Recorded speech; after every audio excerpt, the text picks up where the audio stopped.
One end of a great barn was piled high with new hay, and over the pile hung four-taloned Jackson forks suspended from its pulley.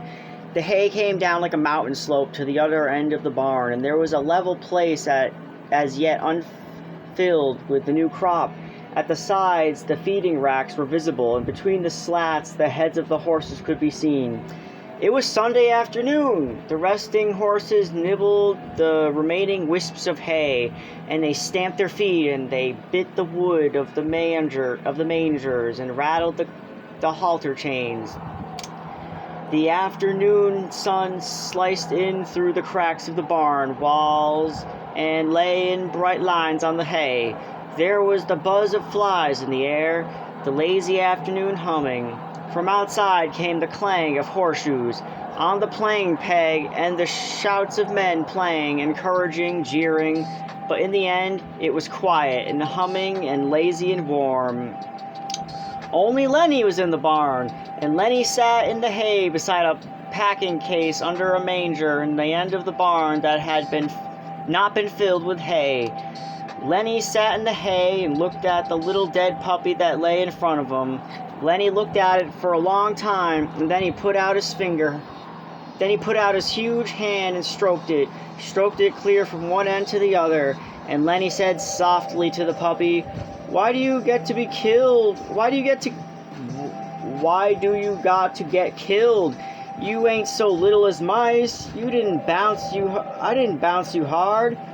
He bent the pup's head up and looked in its face, and he said to it, "Now maybe George ain't gonna let me tend no rabbits if he finds out you got killed." He scooped a little hollow and laid the puppy in it and covered it with hay. Out of sight, but he continued to stare at the mound he had made.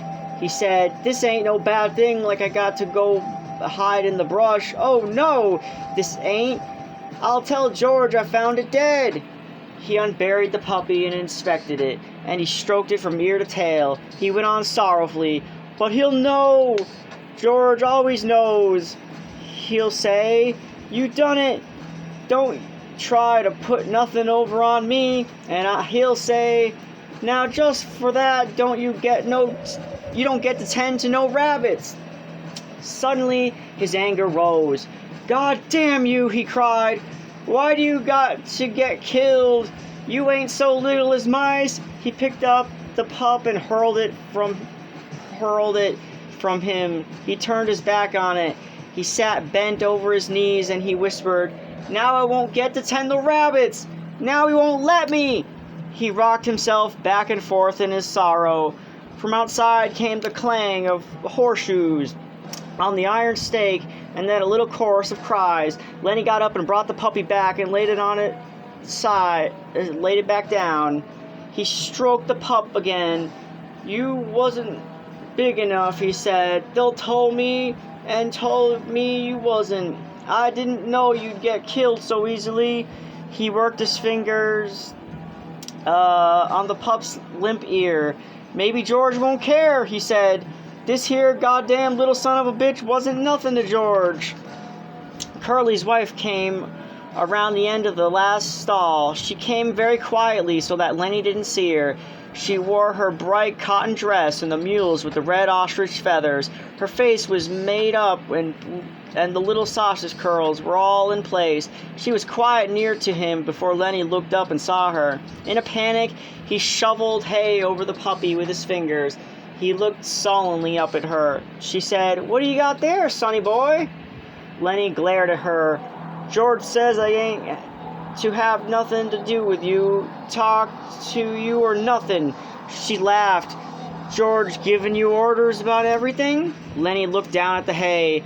"Says I can't tend to no rabbits if I talk to you or anything."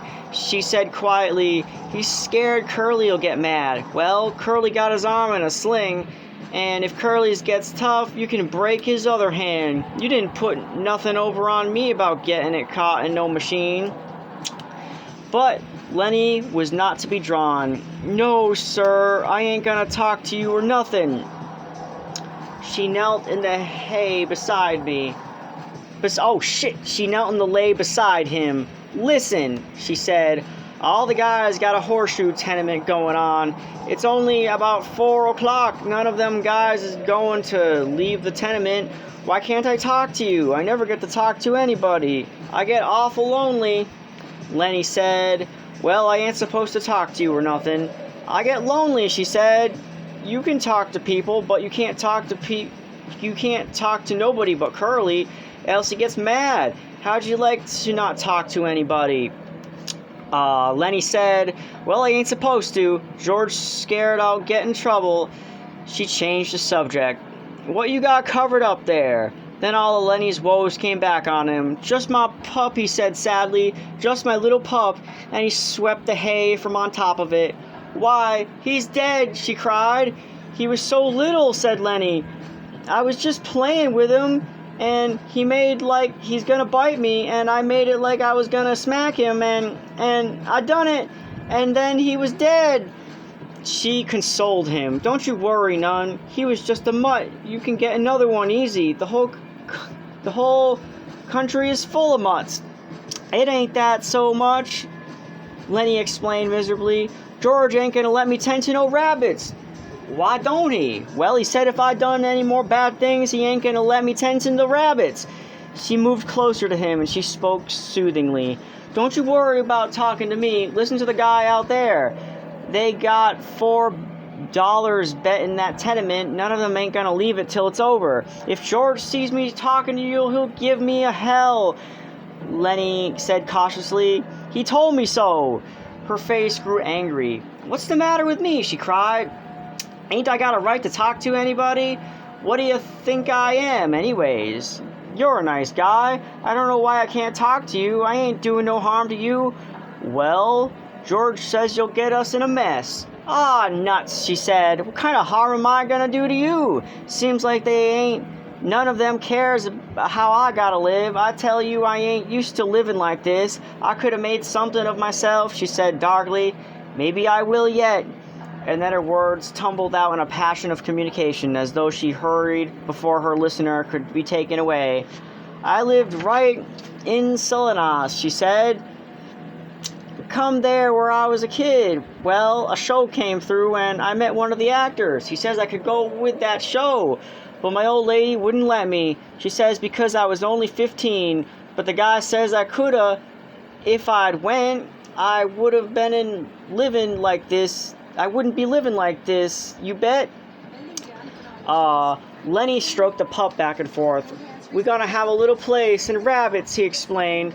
She went on with her story quickly before she could be interrupted.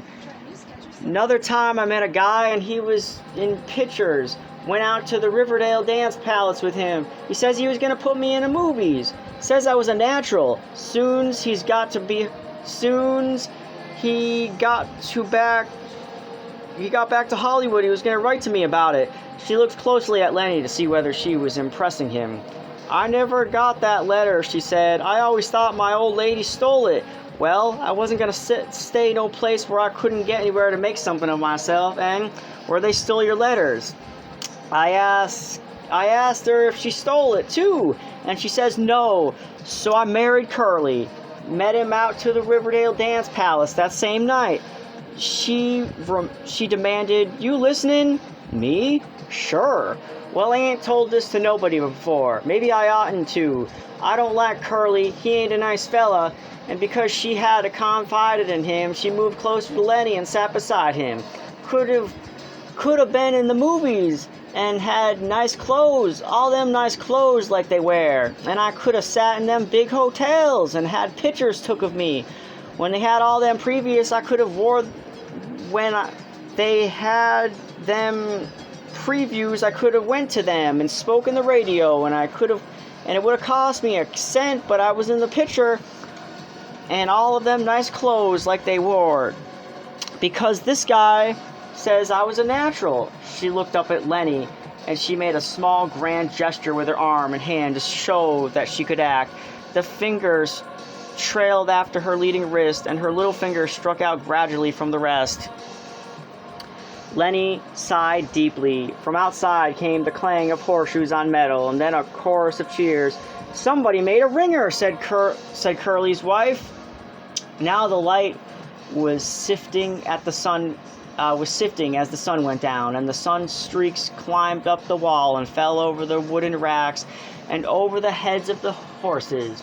Lenny said, maybe if I took this pup out and throwed him away, George would never knew, and then I could tend the rabbits without no trouble. Curly's wife said angrily, don't you think of nothing but rabbits? We're going to have a little place, Lenny explained patiently. We're going to have a house and a garden, a place of alfalfa, and that alfalfa is for the rabbits, and I take the sack and get it all full of alfalfa, and then I take it to the rabbits. She asked, what makes you so nuts about rabbits? Lenny had to think carefully before he could come to the conclusion. He moved cautiously close to her until he was right against her. I like to pet nice things. Once at a fair, I seen some of them long-haired rabbits, and they was nice. You bet. Sometimes I've even pet mice, but not when I could get nothing better. Curly's wife moved away from him a little. I think you're nuts, she said. No, I ain't, Lenny explained earnestly. George says I ain't. I like to pet nice things with my fingers, soft things. She was a little bit reassured. Well, who don't? She said. Everybody likes that. I like to feel silk and velvet. Do you like to feel velvet? Lenny chuckled with pleasure. You bet, by God, he cried happily. And I had some too. A lady gave me some, and that lady was my own Aunt Clara. She gave it right to me, about this place a piece, about this big a piece. I wishn't I had this velvet right now. A frown came over his face. I lost it, he said. I ain't seen it for a long time. Curly's wife laughed at him. You're nuts, she said, but you're a kind of nice fella, just like a big baby. But a person can see kind of what you mean. When I'm doing my hair sometimes, I just sit and stroke it because it's so soft. To show how she did it, she ran her fingers over the top of her head. Some people got kind of coarse hair, she said complacently. Take Curly. His hair is just like wire, but mine is soft and fine. Of course I brush it a lot. That makes it fine. Here, feel right here. She took Lenny's hand and put it on her head. Feel right around there and see how soft it is.